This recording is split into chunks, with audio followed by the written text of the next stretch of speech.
Thank you everybody for attending today. Our K-12 guidance plan portal is ready session. Our agenda for today, we have such a short time, but we want to make sure that you get to see this plan within the portal. And unfortunately, Tamile's having some technical issues, so I'm going to go ahead and introduce her. Tamile Brassington is the CTE Service Manager for the PD Bureau of Career and Technical Education. My name is Amy Lena, and I am the Division Chief for Planning and Professional Development.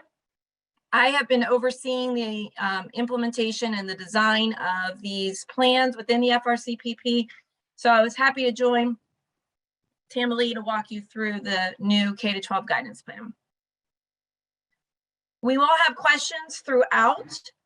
Feel free to put them in the Q&A, as Lori mentioned, and I'll stop about halfway through, and then we'll definitely answer them at the end as well. The 339 Lori, plan. Can you hear me? We can. Go ahead, Tamile. Go ahead and take over. Oh my gosh, it's working for a second. I'll talk fast. Okay. So slide 1. So what we see here on the first slide is from chapter 339.31. This is the plan. Anyone who has approved CTE programs or sends their students to another school for CTE instruction is required to have a K-12 guidance plan.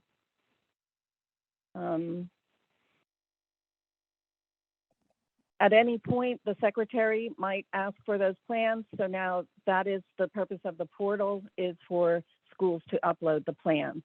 Our expectation is that those plans will be uploaded in the year prior to your scheduled approved program evaluation review.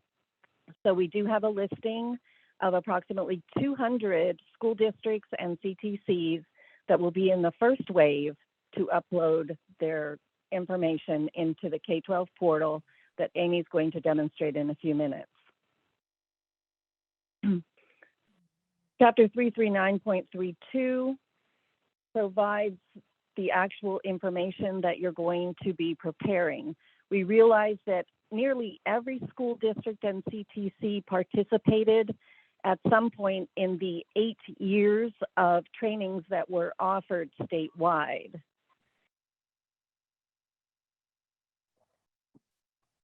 Those documents and guidance materials are available on the Pennsylvania Career Standards page if you do a search on the website.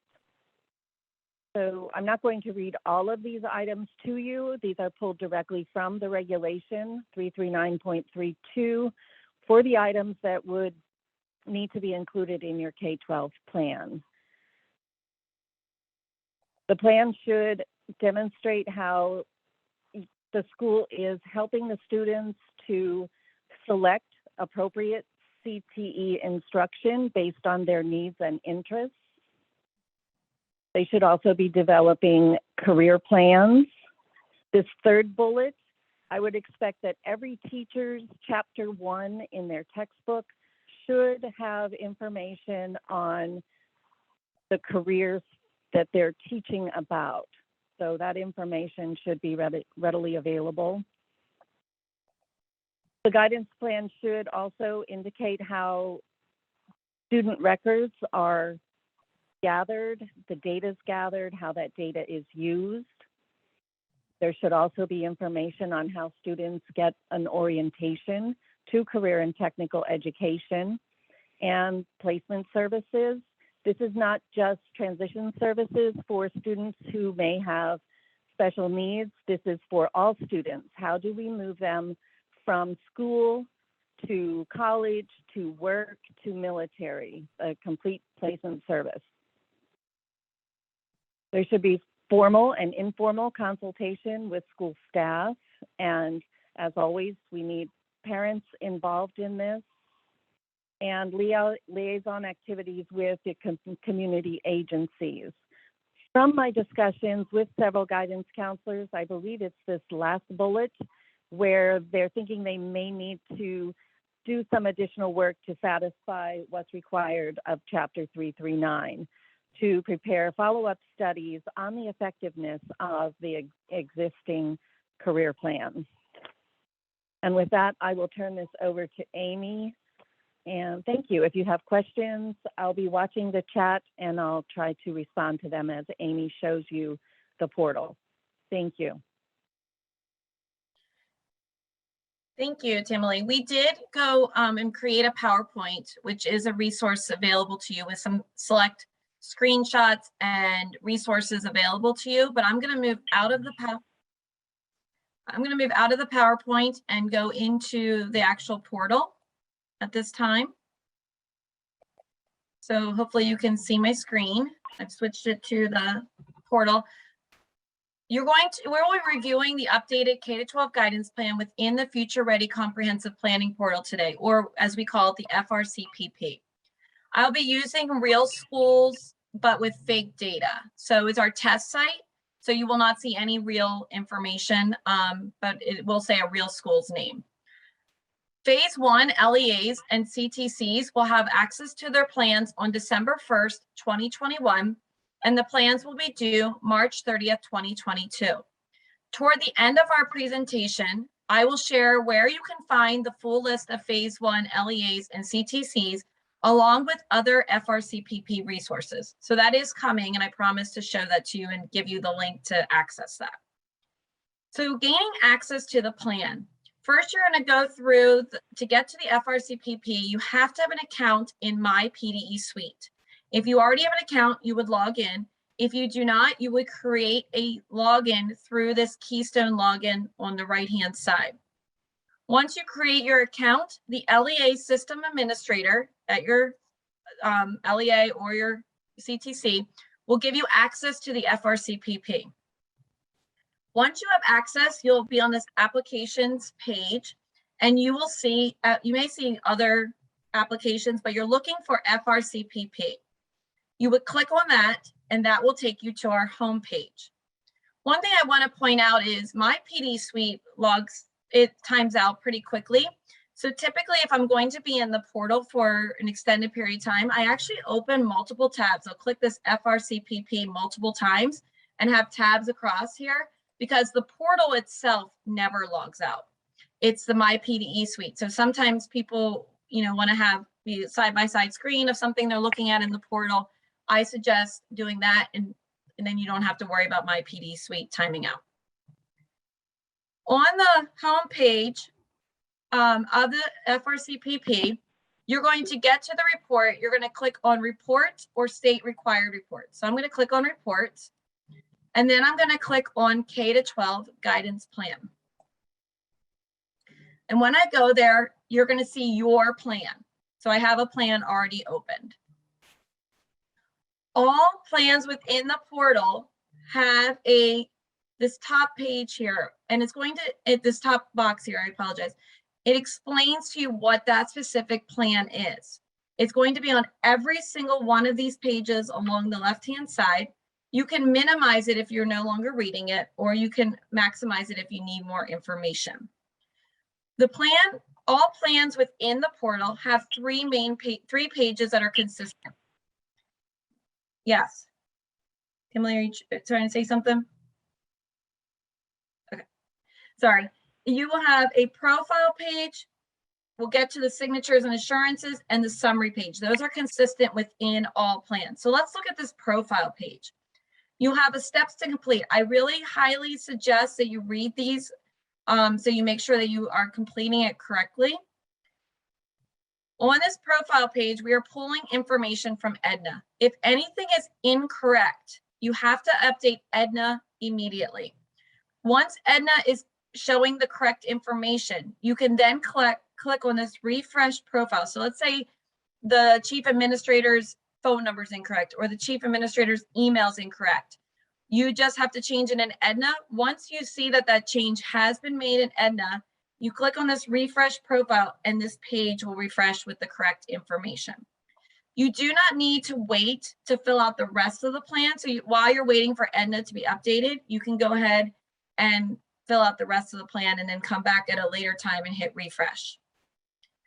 On the profile page, something that you will need to fill out is this. It's basically the single point of contact. And for this plan, it's called the lead counselor. It's who is filling out this or completing this plan.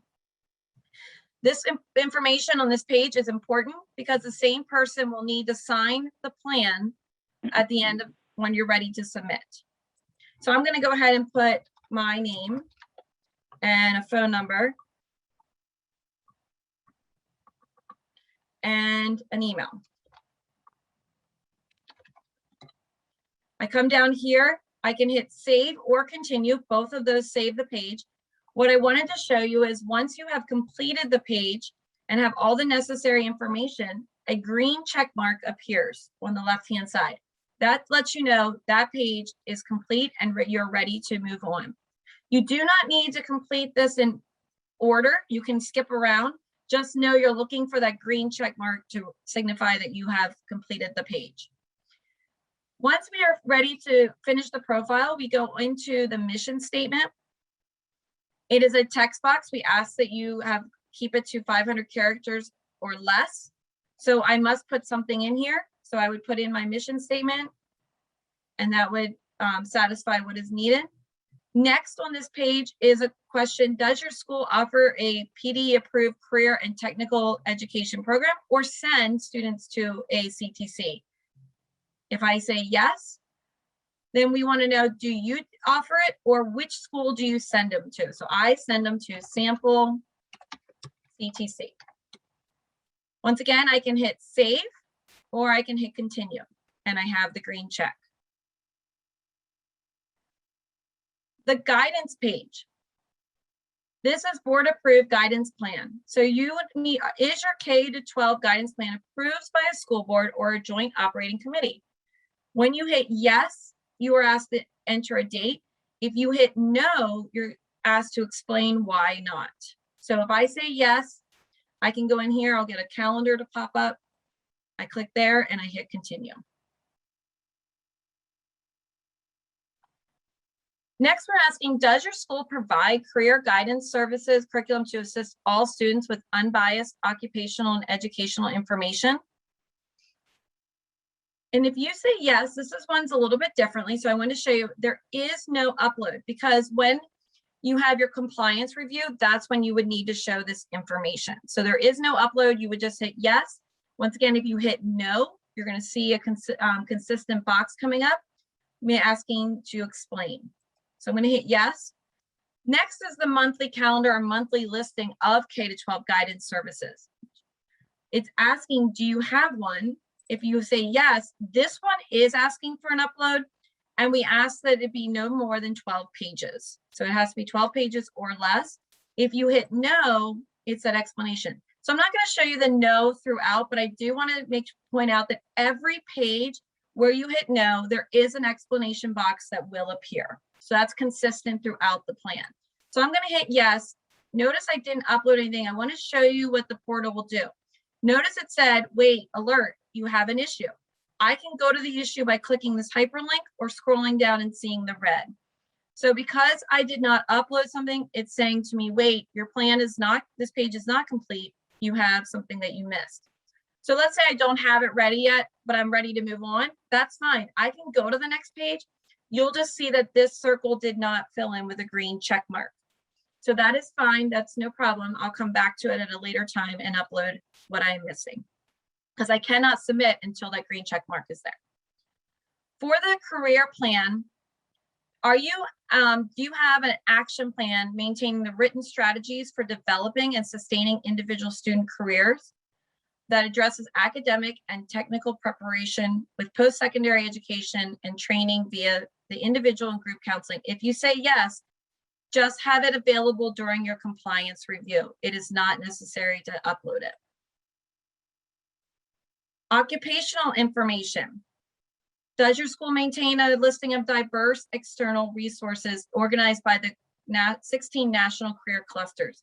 So if you say yes, we're asking for an upload here. If you want to organize it one page per cluster, you can do that. That's why there's a 16-page maximum, but you don't have to um, go up to 16 pages. You can certainly be less, but I wanted to show you that it does have a maximum page limit. The cumulative records, does your school maintain a document showing major guidance, career guidance service goals, objectives that reflect a general big idea followed by the specific and measurable goals? This one is asking for an upload, and you'll notice you don't have to know what maximum. We have everything listed. So this is a 3-page maximum document. So you'll never have to try to write it down right now and remember. It's right within the portal giving you the directions. So you would choose the file off and hit save or hit continue.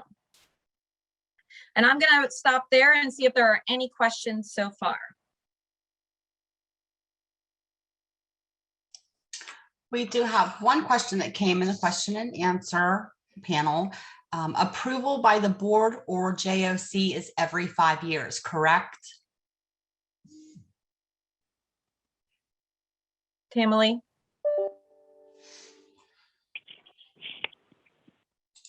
Yes, that is correct. I'll type a little bit more information into the chat. We would want them approved in the year prior to the corresponding 8339 review so that they're in the portal that year prior.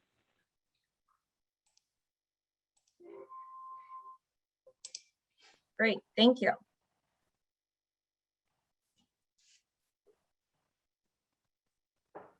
For the orientation to career and technical options, this one is asking for a listing of guidance service activities organized by grade level and focused on increasing awareness among all K-12 and it's the stakeholders.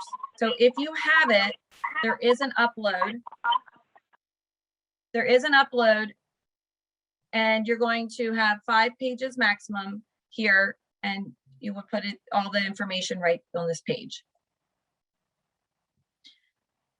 For placement and transition services, this page is asking if you have career placement and transition services in place from school to post-secondary training to work.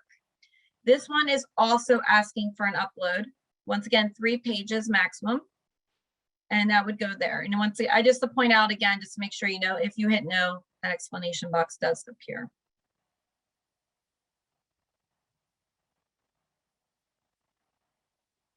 For the 339.327, does your school maintain a 4-tier delivery system template to include the guidance curriculum, prevention and intervention, student planning, and support? If you say yes, the uploaded document should include a listing of face-to-face and independent research career guidance services organized by grade level. So all students are receiving formal and informal career consultation. So that's what that is. And that's going to be a 13-page maximum document.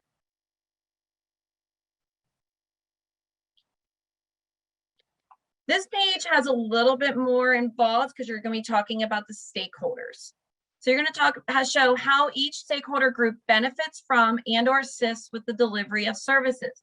So when I select yes, this one page looks different because you're going to discuss how each stakeholder group benefits or assists with the delivery of services. So they're going to be listed right in here for you to comment.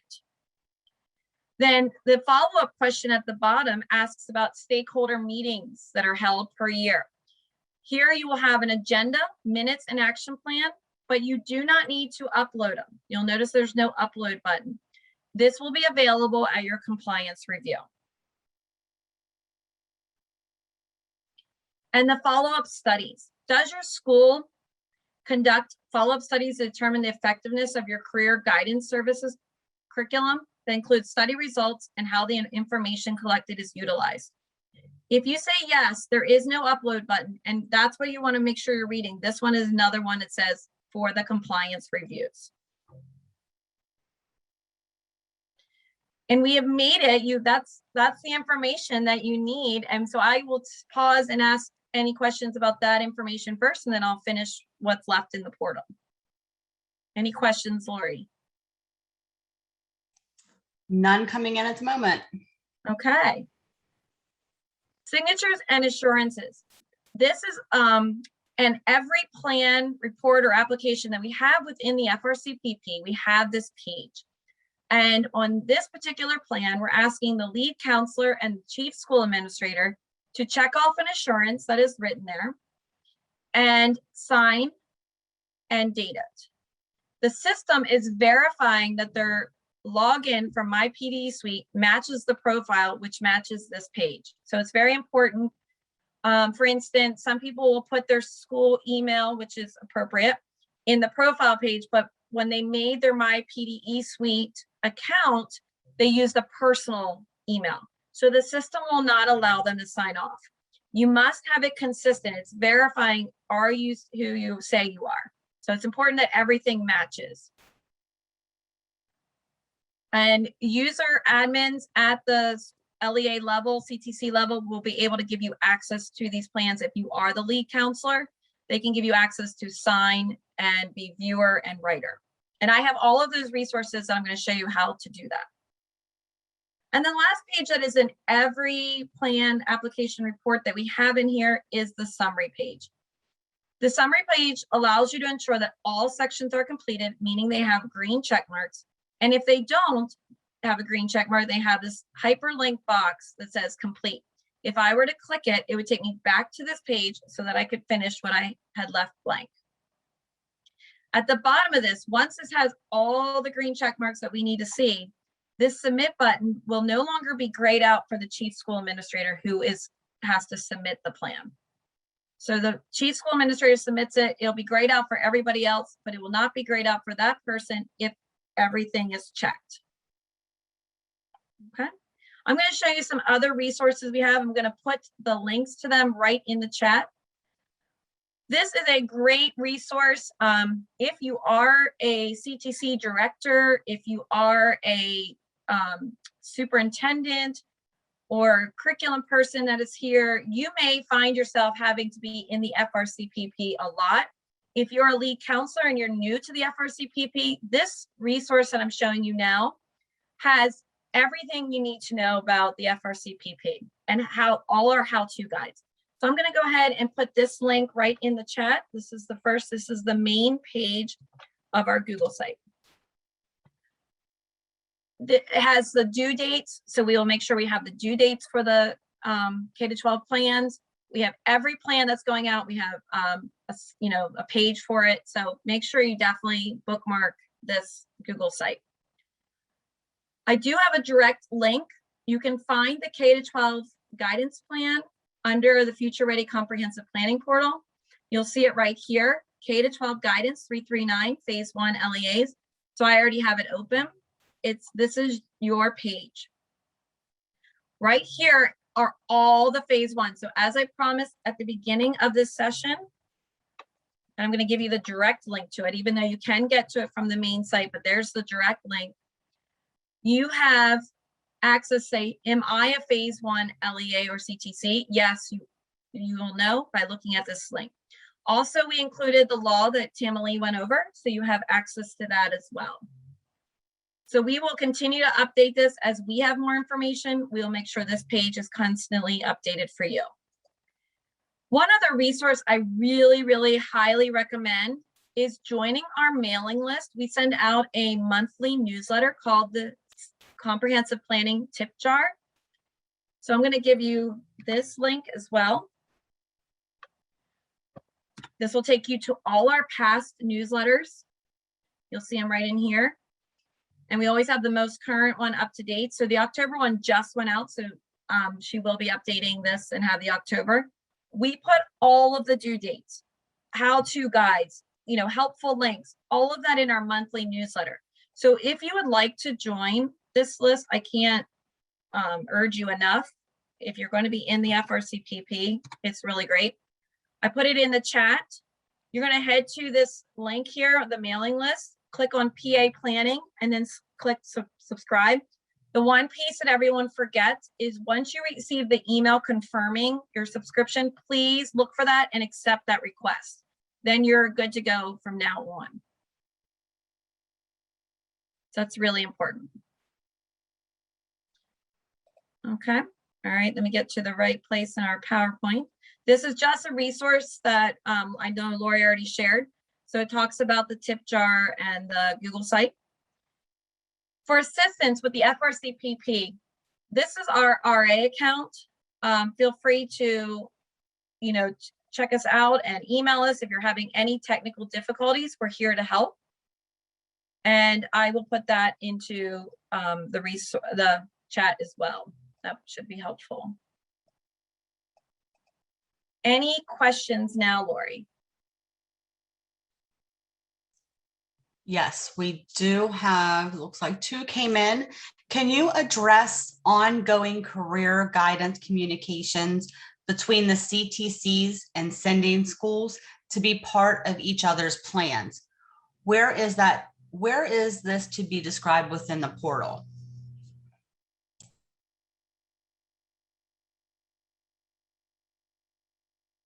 Tamaline, let you get.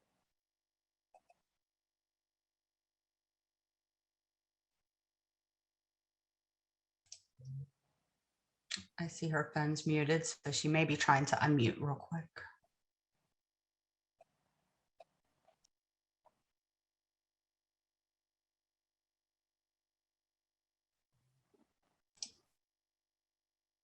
Okay, then the next question while she's trying to unmute. If we are not a phase 1, can we still start working on it once it becomes available? Yes, we can. I'll work with Tamaline and we can see when they can be available. Right now, we're just pushing out phase 1, but we can certainly talk it over and look at releasing other ones. But I'll talk it over with Tamaline and we can get back to you. And I'm sure, Tamalie is still on with us, so I'm sure she is typing some answers to those questions in the Q&A panel, if you want to keep an eye out for that. Okay.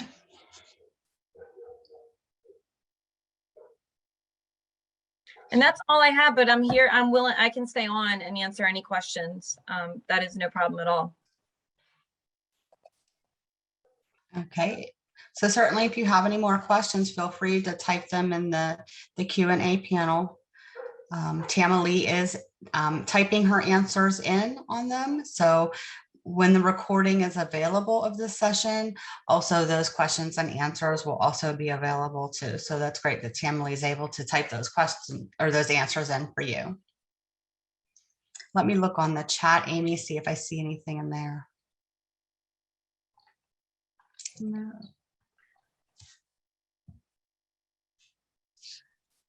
I can go over that. I see the questions. Yeah, I see the questions. Okay. So if I'm a phase 1, when are they due by in the portal? So, and next one goes right hand in hand. When will they be for live? So if you're phase 1, they'll be live December 1st, sometime throughout that day. I always say, look December 2nd, because it'll be through sometime throughout the day is when they go live. It's not like we don't have a set time, like 7 a.m. or something. So, but December 1st, they will go live and they will be due March 30th, 2022. So I can answer both of those. Okay. And I have a question in the chat. If we are not a phase 1, do we still have access to upload? So right now you don't have access to the FRCPP. That's something that Tamalie and I will have offline, and we can certainly look into that. Right now it's just phase 1. It doesn't mean that we won't open phase 2 and 3 earlier. It's just right now we're just doing phase 1. Okay. When is phase 2 due? I'll need Tamalie to answer that. I don't know when each of the other phases are due.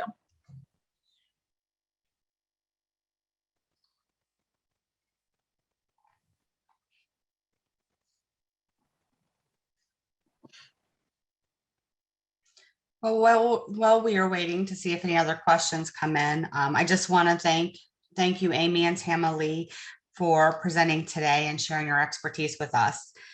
Like I said before, recording of the session and the questions and answers will be available to attendees. And when you leave this meeting, you should automatically be taken to the evaluation, which you must complete to receive your Act 48 credit. So thank you all for attending. I'll leave the webinar on, we'll hang on here if you have any more questions, and let Tamalie answer some of the questions I know she's typing in. So with that, if you are done, and enjoy your lunch break, and we will see you at 1 o'clock for our final session. Thank you. I do see questions, Lori. So how do I know if I'm in phase 1, 2, or 3? Currently, I only have phase 1 posted. So that is the link. I can send the link, the direct link for phase 1. We will get the information out about phase 2 and 3 definitely, later. But I have phase 1 listed, so you can certainly take a look at that. Does our superintendent get an email telling, I have to let Tammy know, I'm not sure how the Bureau pushes that out. And will we get feedback to update the submission if it's wrong? Absolutely, Stephen. Yes, you will get, so what will happen, and just like we do for all the other plans, what we do is we have reviewer feedback, and it'll just tell you if there's any areas we'd like you to fix and which areas are good to go. And then if there is any areas to fix, then you get to resend it. The reviewers check again, and it's just an ongoing conversation between the reviewers and the LEAs. So absolutely, you will get feedback. And Jennifer, I'm a new school counselor. My school is not listed. What does that mean? That means you're gonna be phase 2 or 3, so you don't have to worry about the portal this second. But I don't have the listing of phase 2 or 3, but you're so but right now you are not the first phase to be putting it into the portal. That's what that means. And Timely, are you able to put in the chat if their phase 2 is the following year, when phase 2 would start? We're getting a lot of questions about that.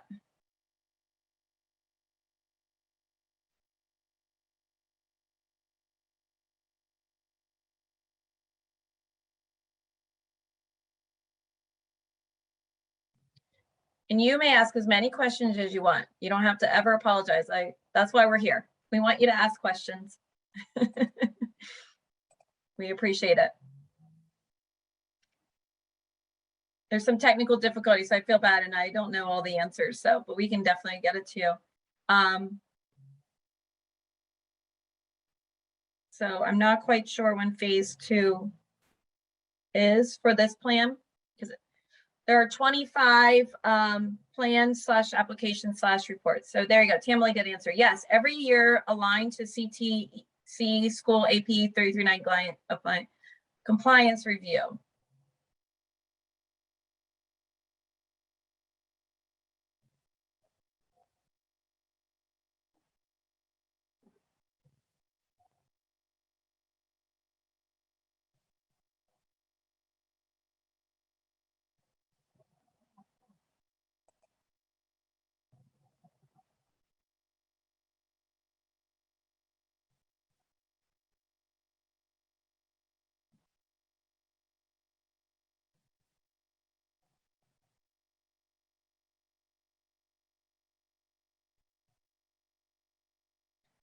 Tammy, how is the communication sent to let them know what phase they're in?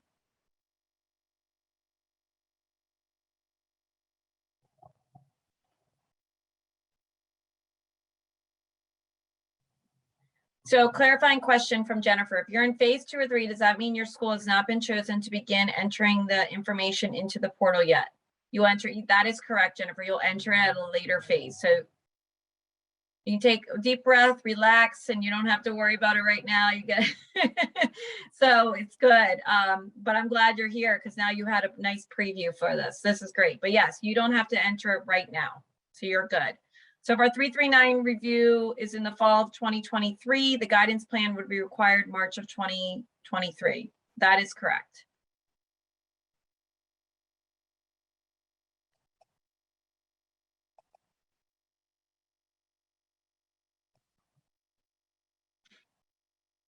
These are great questions.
we really appreciate you all being here. I'm hoping you find that this will make it easier for you. It's just page by page. Some have uploads. Tammy and her team did a great job really trying to pare it down for you, making it step by step. Also, not having to, you can limit your information. So hopefully you find this as an easier process, and we look forward to working with all of you as you're entering your information.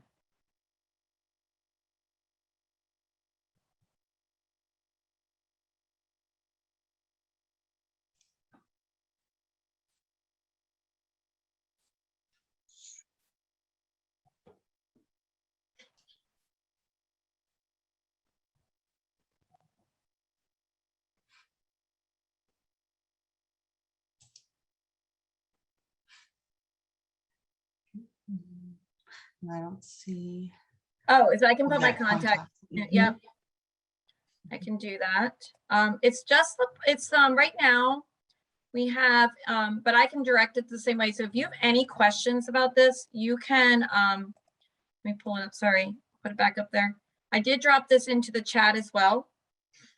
This is the FRCPP resource account. We answer it very quickly, and if you have a content question, we'll get it to the right person.